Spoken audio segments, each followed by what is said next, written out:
할렐루야. 오늘도 주의 선하신 은혜가 우리 사랑하는 교우들과 함께 하시기를 간절히 축원합니다. 우리 함께 기도하도록 하겠습니다. 살아계신 하나님 아버지, 오늘도 지으신 세상을 다스리시며 주의 택한 백성들을 주 앞에 불러 모아 주의 말씀을 듣게 하신 것을 감사합니다. 무더운 날씨 가운데서도 우리 사랑하는 교우들의 생명과 가정과 직장의 사업의 터전을 지켜주시고 주의 한량없는 자비로 말미암아 오늘 우리가 주 앞에 섰사오매 성령께서 말씀을 열어 조명하셔서 우리로 주의 말씀을 깨달아 알게 해 주시고 이 말씀을 따라 하나님 나라 백성의 삶을 온전히 살아갈 수 있도록 인도하여 주시옵소서. 주 예수 그리스도 이름으로 기도드립니다. 아멘.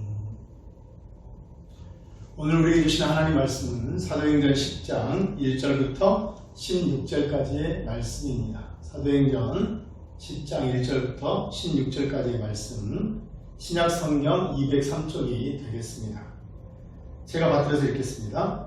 가이사랴에 고넬료라는 사람이 있으니 이달리아 부대라는 군대의 백부장이라. 그가 경건하여 온 지방과 더불어 하나님을 경외하며 백성을 많이 구제하고 하나님께 항상 기도하더니 하루는 제 9시쯤 되어 환상 중에 밝히 보매 하나님의 사자가 들어와 이르되 고넬료야 하니 고넬료가 주목하여 보고 두려워 이르되 주여 무슨 일이니이까. 천사가 이르되 내 기도와 구제가 하나님 앞에 상달되어 기억하신 바가 되었으니 내가 지금 사람들을 요파에 보내어 베드로라는 시몬을 청하라. 그는 무두장이 시몬의 집에 유숙하니 그 집은 해변에 있다 하더라.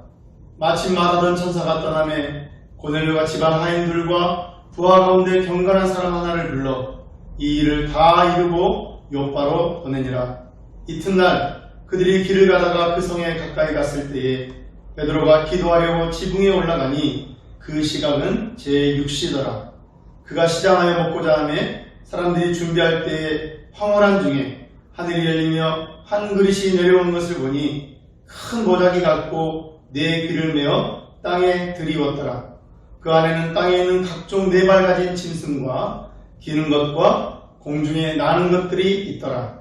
또 소리가 있을 때 베드로야 일어나 잡아먹으라 하거늘 베드로가 이르되 주여 그럴 수 없나이다.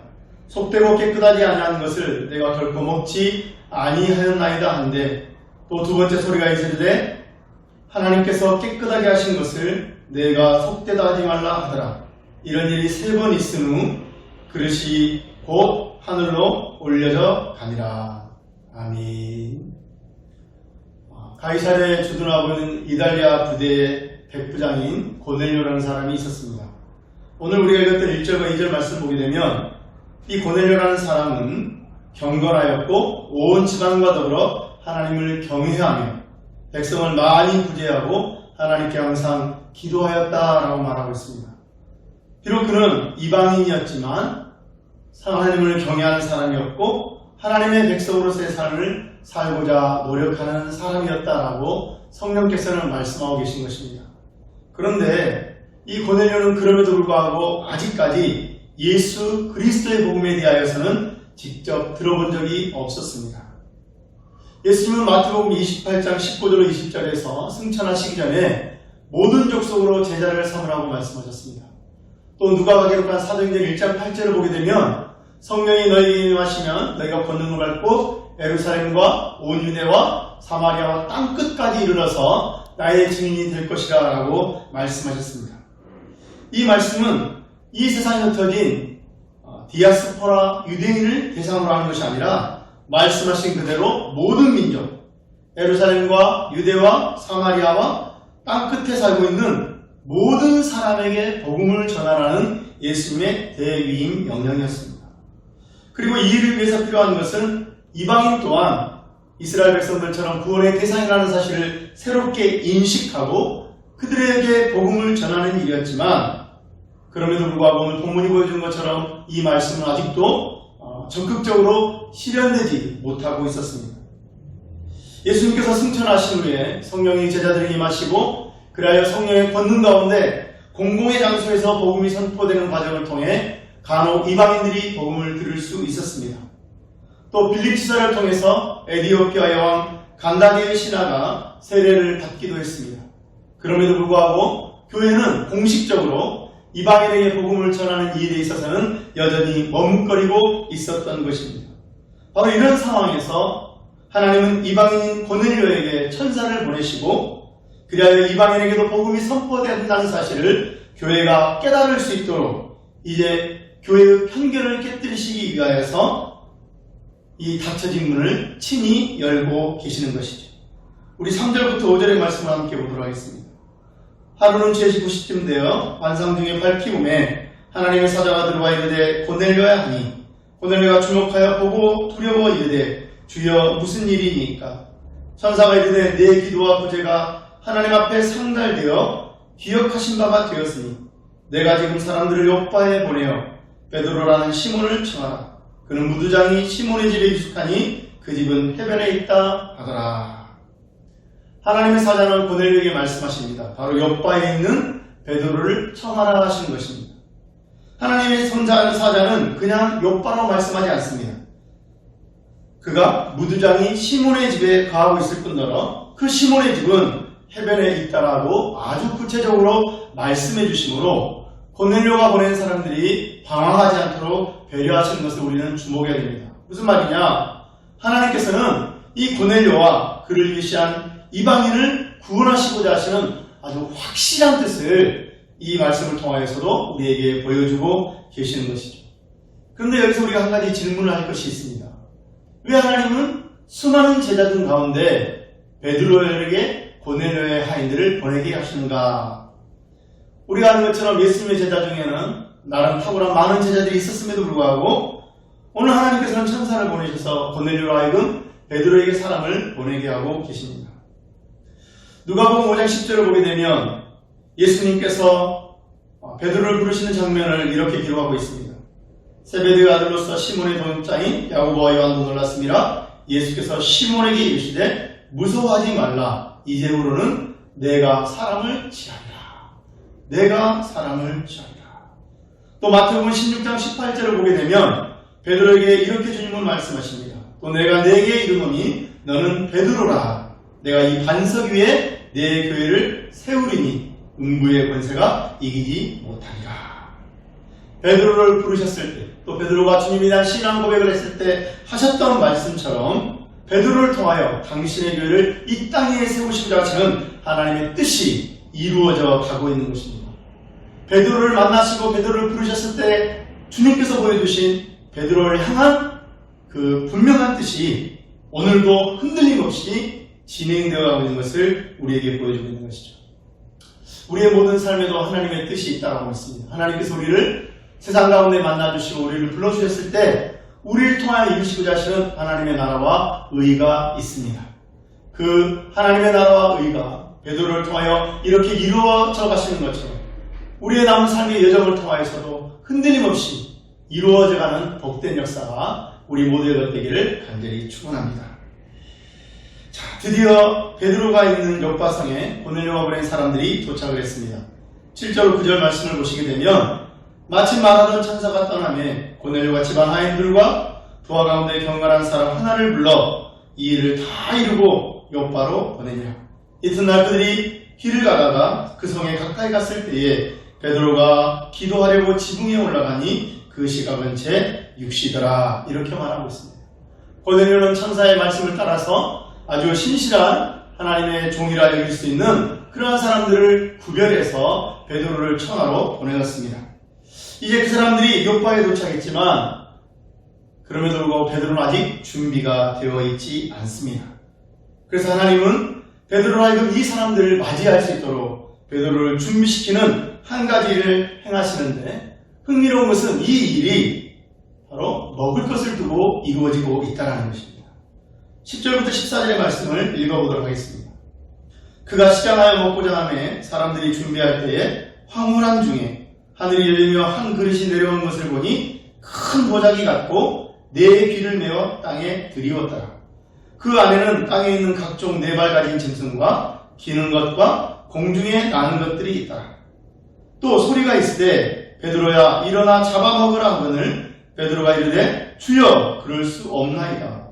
속되고 깨끗하지 아니하는 것을 내가 결코 결코 먹지 아니하였나이다 한데 라고 이렇게 기록되어 있습니다. 황홀한 중에 하늘이 열렸습니다. 큰 보자기 같은 한 그릇이 내려오는데 그 안에는 땅에 있는 각종 네 발을 가진 짐승과 기는 것과 공중에 나는 것들이 있었습니다.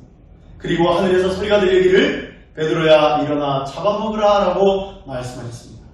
그런데 베드로는 이 말씀에 거절합니다. 베드로는 말합니다. 주여 그럴 수 없나이다. 그러면서 그는 이렇게 그 이유를 말하고 있습니다. 속되고 깨끗하지 아니하는 것을 내가 결코 먹지 아니하였나이다. 속되고 깨끗하지 아니하는 것을 내가 결코 먹지 아니하였나이다. 우리는 베드로의 이 말을 통해 보자기 안에 들어있는 네 발 가진 짐승과 기는 것과 공중에 나는 것들이 무엇인지 대략 짐작을 할 수 있게 됩니다. 그 안에는 하나님께서 레위기 11장을 통해서 이스라엘 백성들에게 먹지 말라고 명령하신 짐승들과 기는 것과 새들이 섞여 있든지 아니면 있었던 것입니다. 하나님은 이스라엘 백성들에게 먹어야 할 것과 먹지 말아야 할 것을 율법을 통하여 가르치셨습니다. 하나님은 말씀하시기를 먹지 말아야 할 것을 먹는 자는 누구든지 예외 없이 부정하게 될 것이라고 말씀하셨습니다. 레위기 11장 24절과 25절에서 말씀하시기를 이런 것은 너희를 부정하게 하나니 누구든지 이것들의 주검을 만지면 저녁까지 부정할 것이니 그 주검을 옮기는 모든 자는 그 옷을 빨지니 저녁까지 부정하리라. 이렇게 말씀하고 있습니다. 이런 것은 너희를 부정하게 하나니 또 그것들의 주검을 옮기는 자는 부정하리라. 이렇게 말씀하시므로 이스라엘 백성들이 먹지 말아야 될 네 발 가진 짐승과 기는 것과 나는 것에 대하여 말씀하셨습니다. 레위기에서 부정하다라는 것은 하나님과 정상적인 관계를 가질 수 없는, 다시 말하면 하나님 앞에 설 수 없는 상태를 의미합니다. 그런데 이제 하나님께서는 레위기를 통하여 말씀하셨던 먹지 말라고 하신 그것들을, 부정하다고 가르치셨던 그것들을 베드로에게 먹으라고 말씀하고 계시는 것입니다. 이스라엘 사람들에게 정결한 것과 부정한 것을 구별하고 먹을 수 있는 것과 먹지 말아야 할 것을 구분해서 먹어온 삶의 방식은 단순히 먹는 것에 지나지 않는 것이 아니라 신앙을 드러내는 삶의 중요한 문제였다는 것을 우리는 기억할 필요가 있습니다. 만약 베드로가 지금 이 보자기 안에 있는 짐승들을 먹는다면 그가 지금까지 고수해온 삶의 기반이, 신앙의 토대가 무너지는 것입니다. 바로 그런 까닭에 베드로는 당황하고 있는 것입니다. 바로 그런 의미에서 우리는 왜 베드로가 하늘로부터 들리는 음성에도 불구하고 먹을 수 없다고 말하고 있는지를 이해할 필요가 있습니다. 그러면서 또 한편으로는 베드로와 교회가 아직까지 예수님의 말씀과 또 예수님의 십자가의 죽으심과 부활을 통해 이루어진 구원의 결과가 구체적으로 어떠한 것들이신지, 그것이 율법에 대해서 어떤 영향을 미치고 있는지 그것들을 제대로 깨닫지 못하고 있다는 것을 발견할 수 있어야 합니다. 무슨 말입니까? 우리는 하나님께서 굳이 황산 중에 먹는 것을 통해 베드로에게 말씀하셨는지 그 이유를 짐작할 수가 있어야 합니다. 이스라엘을 구원하신 하나님께서는 하나님의 백성으로서의 삶을 살게 하시기 위하여 모세를 통해 율법을 주셨습니다. 특별히 하나님 백성의 삶의 특징 중에 하나는 거룩한 삶, 다시 말하면 구별된 삶을 살아가는 것이었습니다. 이것은 하나님을 알지 못하는 이방인이나 세상과 구별되는 삶을 의미하고, 이러한 태도는 삶의 모든 모습을 통해 나타나야 했는데, 이를 위하여서 하나님께서는 특별히 삶을 위한 가장 기본적인 요소라고 할 수 있는 입는 것과 먹는 것, 그리고 사는 중요한 중에서도 가장 기본적이며 핵심적인 먹는 것을 통하여 구별됨을 가르치시고 구별된 삶을 살아가도록 요구하셨습니다. 하나님은 기본적이면서도 일상적이고 필수적인 먹는 것에 대하여서 구별하게 하시므로 하나님의 백성으로서의 구별된 삶이라는 이 정체성이 어떤 특별한 순간이나 어떤 특별한 상황에서만 드러나야 하는 것이 아니라 신자의 살아가는 모든 순간, 모든 곳에서 드러나야 한다는 것을 가르치신 것입니다. 결국 이스라엘 사람들에게 있어서 무엇을 먹는다는 것은 단순히 생명의 연장을 위해 끼니를 때우는 정도가 아니라 먹을 것과 먹지 못하는 것을 구별하고 먹거나 마시지 아니함으로써 하루 3번의 기도 시간을 가지는 것과 마찬가지로 하루 3번의 식사 시간을 가졌던 것입니다.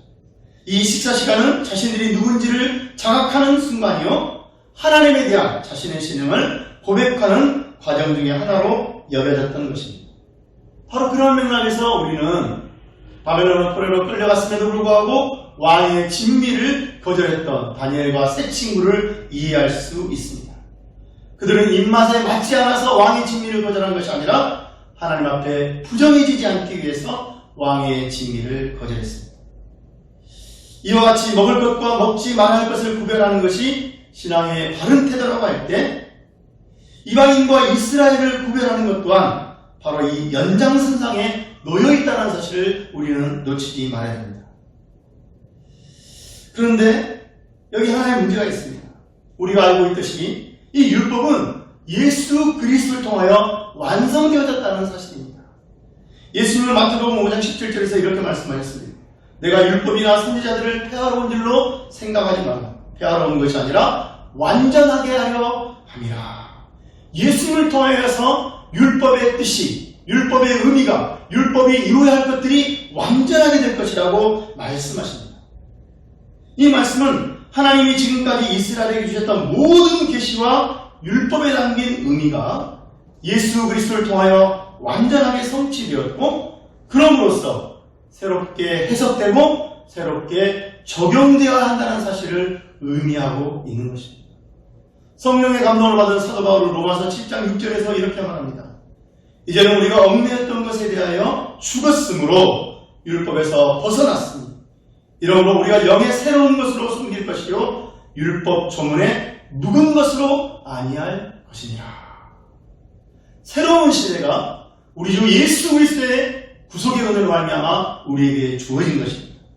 하나님께서는 이 사실을 베드로로 하여금 분명하고 근본적으로 깨달을 수 있도록 하시기 위하여 베드로로 하여금 율법이 금했던 것들을 먹으라고, 먹어도 된다고, 예수님으로 말미암아 열린 새로운 세상에 합당하게 생각하고 살라고 말씀하고 계시는 것입니다.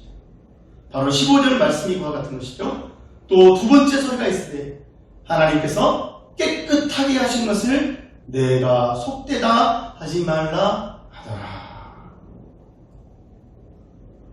종교적인 신념에 의해서 절대적인 진리라고 믿고 있었던 우리 안에 있는 오래된 신앙의 태도를 새로운 계시를 따라 우리 주 예수 그리스도의 그 놀라운 구속의 은혜를 따라 새롭게 이해하고 우리 자신을 갖고 나간다는 것은 결코 쉬운 일이 아니었습니다. 그것은 베드로에게도 12제자에게도 그리고 초대교회에도 그러했던 것입니다. 바로 그런 것을 아시는 까닭에 하나님께서는 베드로로 하여금 이러한 생각의 전환, 태도의 전환을 이루어 나가실 때 단 한 번으로 마치시는 끝내시는 것이 아니라 그로 하여금 이러한 상황을 3번이나 겪게 하시고 끝을 맺고 계십니다. 바로 16절 말씀이 그 사실을 우리에게 들려주고 있습니다. 이런 일이 3번 있은 후, 3번 있은 후, 거듭해서 베드로로 하여금 새로운 변화를 이해하고 받아들일 수 있도록 하나님께서 그를 이끌어 가셨다는 것입니다. 베드로는 이렇듯 3번이나 보게 된 연속적인 환상에 대하여서 의문에 쌓이게 되었습니다. 여전히 아직도 그 의미에 구체적인 것이 무엇인가를 깨닫지 못하고 있었습니다. 바로 그럴 때 성령께서 베드로에게 말씀하셨습니다. 바로 17절의 말씀인데 두 사람이 너를 찾으니 의심하지 말고 함께 가라. 내가 그들을 보내었느니라. 여기 의심하지 말고라고 번역된 메덴 디카리노메 노스는 두 가지 의미로 해석할 수가 있습니다. 하나는 믿음의 정반대되는 불신앙으로서의 의심을 하지 말라는 것입니다. 또 하나는 구별하지 말라는 것입니다.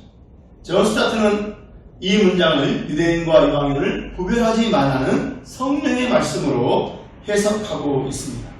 어찌되었든지 성령님께서 베드로에게 하시는 의심하지 말라라는 이 말씀 속에는 베드로가 환상을 통해 알아야 하는 율법의 성취, 여전히 그의 입장에서는 율법을 어기는 것으로 여겨지고 있는 이 상황을 아직 제대로 이해하지 못하고 있고, 그래서 지금 당장은 당혹감과 의심 속에 놓여 있다는 것을 알고 계신다는 것을 우리에게 보여줍니다. 그러면서 성령님께서는 말씀하시는 것입니다. 그런 마음을 다 떨쳐버리고 나의 인도하심을 따라 나아가라, 이렇게 말씀하시는 거죠. 결국 말씀에 순종해서 고넬료가 보낸 사람들을 따라 베드로가 길을 나섭니다. 그렇지만 베드로의 고심이 얼마나 많았는지 우리는 고넬료의 집에 도착한 베드로의 말을 통해서 알 수가 있습니다. 바로 28절부터 29절의 말씀인데, 베드로가 이렇게 말합니다. 이르되 유대인으로서 이방인과 교제하며 가까이 하는 것이 위법인 줄은 너희도 알거니와 하나님께서 내게 지시하사 아무도 속되다 하거나 깨끗하지 않다 하지 말라 하시기로 두름을 사용하지 아니하고 왔노라. 묻노니 무슨 일로 나를 불렀느냐. 이스라엘 사람들은 이방인과 구별된 삶, 분리된 삶을 사는 것이 마땅한 것이었습니다. 그것은 율법이 명명한 것이었고 심지어 이것들은 이방인들도 하는 것이었습니다. 그럼에도 불구하고 하나님이 베드로에게 지시를 하셨습니다. 여기 지시하셨다라고 번역된 엑센이라는 헬라어 단어는 보여주다, 보게 하다라는 뜻을 지니고 있는 네오니코라는 부정과거 능동태형이라고 할 수가 있습니다. 다시 말하면 유대인으로서 이렇게 이방인과 교제를 하고 가까이 하는 것은 율법으로 보면 법을 어기는 것이지만 하나님은 내게 보여주셨기 때문에 내가 왔다, 이렇게 베드로는 말하고 있는 것입니다. 우리는 지난주에 베드로를 향한 대제사장 문중의 편견을 다룬 바 있습니다. 그런데 오늘 본문을 보게 되면 베드로 또한 신앙이라는 이름으로 이방인들에 대해서 편견을 지니고 있는 것을 보게 됩니다. 신앙이라는 이름으로 가졌던 이 편견은 어쩌면 지금까지는 정당한 것으로, 올바른 것으로 지지를 받았겠지만, 그러나 이제 예수 그리스도로 말미암아 율법이 성취된 이 있음에 있어서는 결코 정당하지 못하고 올바르지 못하다는 것을 베드로는 새롭게 깨달아가야 할 것입니다. 예수님께서는 누가복음 5장 38절에서 말씀하셨습니다. 새 포도주는 새 부대에 담아야 하느니라. 그때는 옳았어도 지금은 틀리다는 것입니다. 베드로는 예전에 율법을 따라 살았던 삶에서 이제는 예수 그리스도로 말미암아 은혜와 진리를 따라 살아가는 삶을 배워야 한다는 것입니다. 하나님이 예수님을 통해서 우리 안에 일으키신 변화에 대해서 베드로가 그래야 하는 것처럼 우리 또한 그것들이 구체적으로 어떤 것들인지 알아가야 할 것입니다. 하나님의 말씀을 통하여서 구체적으로 알아가야 할 것입니다. 그리고 그것들에 순종해야 되고, 그래서 우리 자신을 변화시켜 나가야 할 것입니다. 고넬료의 집에 도착해서 고넬료를 통하여 그가 겪었던 일을 들으면서 베드로는 하나님께서 이 모든 일들을 주관하고 계신다는 사실을 깨달으면서 보다 적극적으로 바뀌어가는 모습을 우리에게 보여줍니다.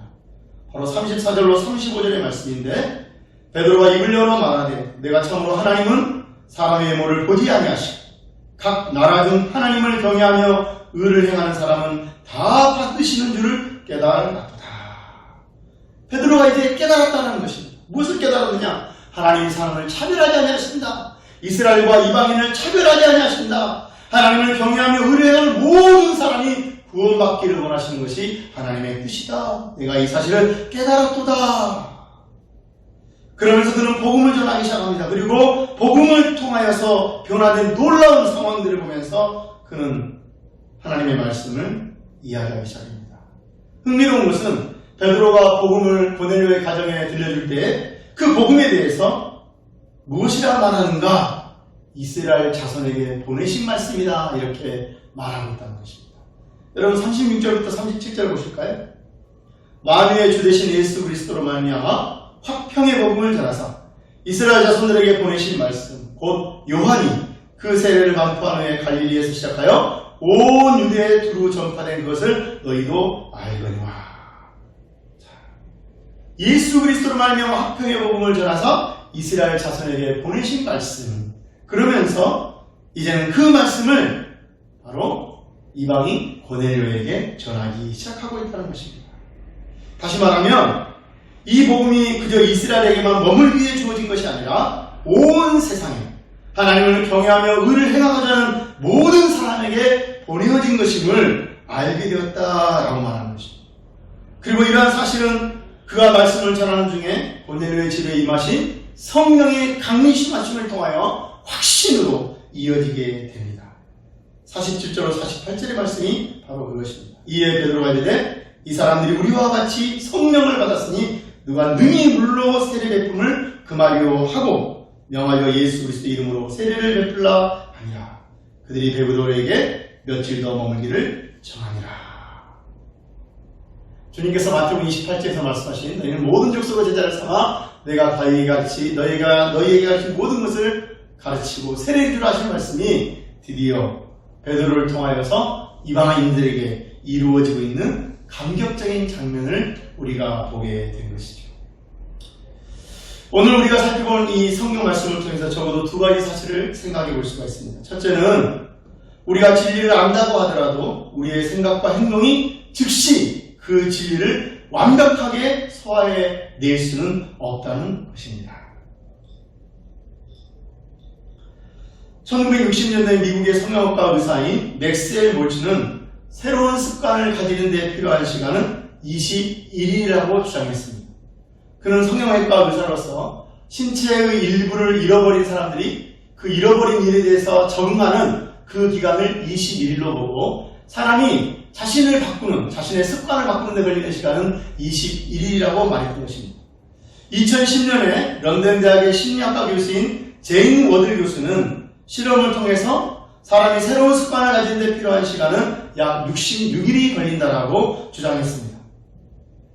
사람들에 따라서 굉장히 많은 편차가 있었는데 어떤 사람은 18일이 걸린 사람도 있었고 어떤 사람은 무려 254일이 걸린 사람도 있었는데 그 평균치인 66일을 잡아서 어떤 사람이 자신의 삶을 변화시키고 어떤 하나의 습관을 받아들이는 데 걸리는 시간은 적어도 평균 66일이 걸린다고 주장했던 것입니다. 여러분, 습관 한 가지를 고치기 위한 시간이 이렇게 오래 걸린다면 세술은 세 부대에 담아야 되는 복음을 따라 삶 전체를 변화시키는 과정은 얼마나 오래 걸리겠습니까? 더욱이 이러한 어려움은 우리 내부에만 존재하는 것이 아니라 외부에서도 강력한 저항을 받게 되는 것을 우리는 알고 있습니다. 베드로가 고넬료에게 복음을 전하고 돌아왔을 때 그는 즉각적으로 형제 중에서 할례파의 비난에 직면해야 했습니다. 바울 사도는 예수님을 통해 주어진 복음을 떠나 율법적으로 쉽게 빠져드는 교회들로 인해서 그들을 바르게 세우고 바르게 돌이키기 위해서 부단한 노력을 다해야만 했습니다. 그는 갈라디아 교회를 향하여 이렇게 말합니다. 갈라디아서 1장 6절의 말씀. 그리스도의 은혜로 너희를 부르시기를 이같이 속히 떠나 다른 복음을 따르는 것을 내가 이상히 여기노라. 그들로 하여금 예수 그리스도의 복음에서 율법을 완성해서 그들로 하여금 속히 떠나게 하는 그러한 거짓된 가르침들이 있었다는 것입니다. 비록 내가 주의 말씀을 따라 살기를 원하지만 이제 예수 그리스도로 말미암아 새로워진 율법의 의미를 깨닫고 새로운 삶을 살기를 원하지만 내 안에서만이 아니라 또한 나의 주변에서도 그것들을 해방하는 그러한 세력이 있음을 성경은 우리에게 말합니다. 그런 의미에서 거룩한 변화는 내 자신과 상황들 속에서 계속적으로 이루어져야 되는 영적 전투의 과정이라고 할 수 있습니다. 바울 사도는 성령의 감동을 통하여 자신의 생애에 대해서 빌립보서 3장 12절에 이렇게 말합니다. 내가 이미 얻었다함도 아니요 온전히 이루었다함도 아니라 오직 내가 그리스도 예수께 잡힌 바 된 그것을 잡으려고 달려가노라. 바울 사도의 말씀에 하면 우리 평생의 삶이 우리가 주님을 만나볼 때까지 우리는 변하기 위하여 계속적으로 달려가야 한다는 것입니다.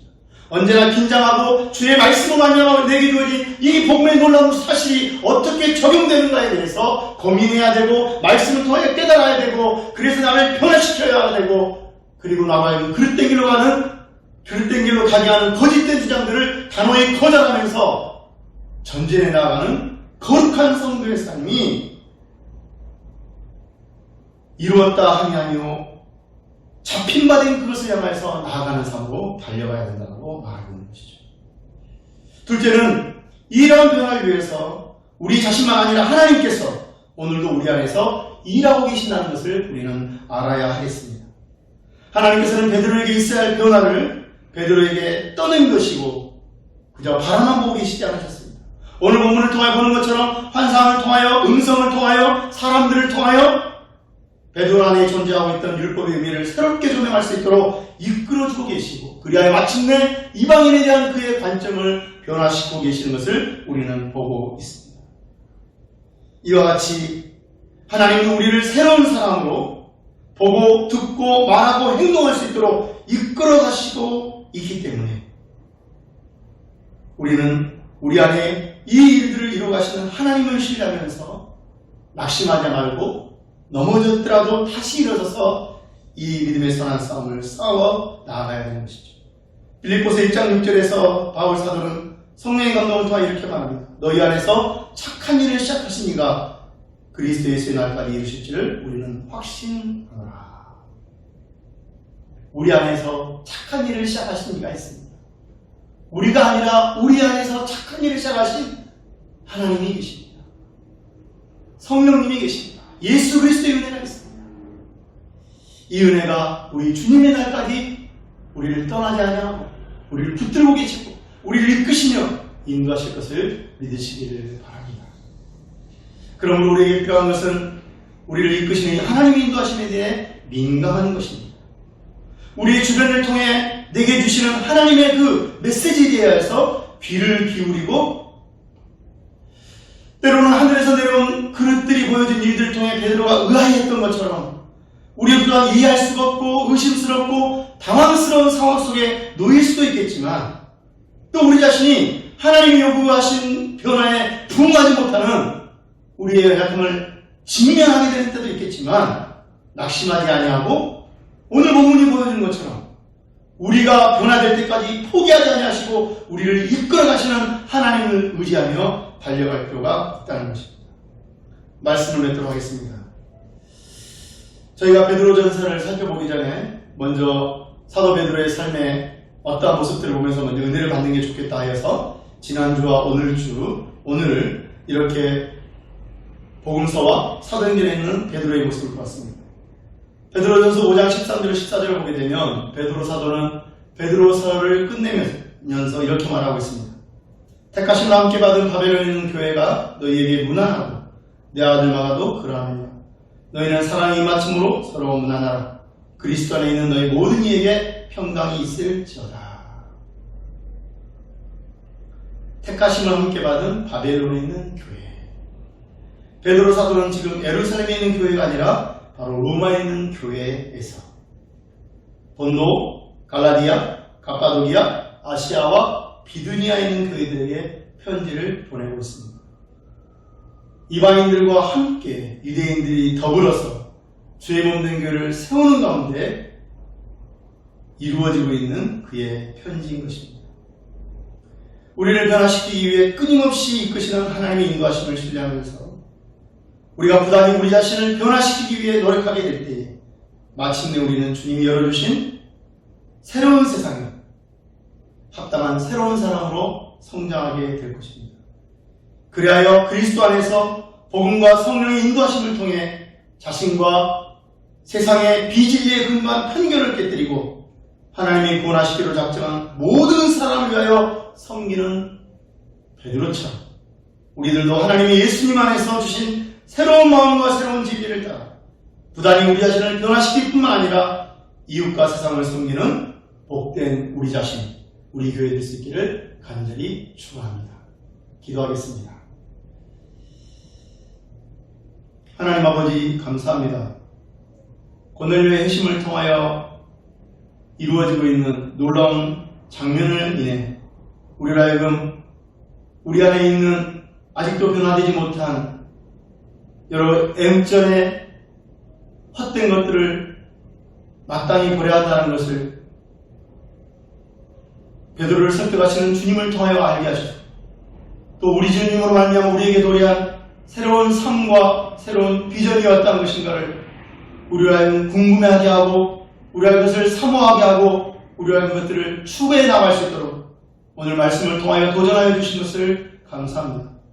바라고 소망하는 것은 우리가 이 땅의 삶을 살아갈 때 베드로처럼 우리에게 주시는 하나님의 도전에 대하여서 하나님의 인도하심의 그 뜻을 깨달아 알므로 말미암아 우리 자신을 변화시켜 나아가고, 그래야 우리 자신을 통해 이루시기를 원하는 하나님의 크신 일을 이루어드릴 수 있는 우리 모두 되어지게 하여 주시고 우리 등대교회 될 수 있도록 주여 은혜 더하여 주시옵소서.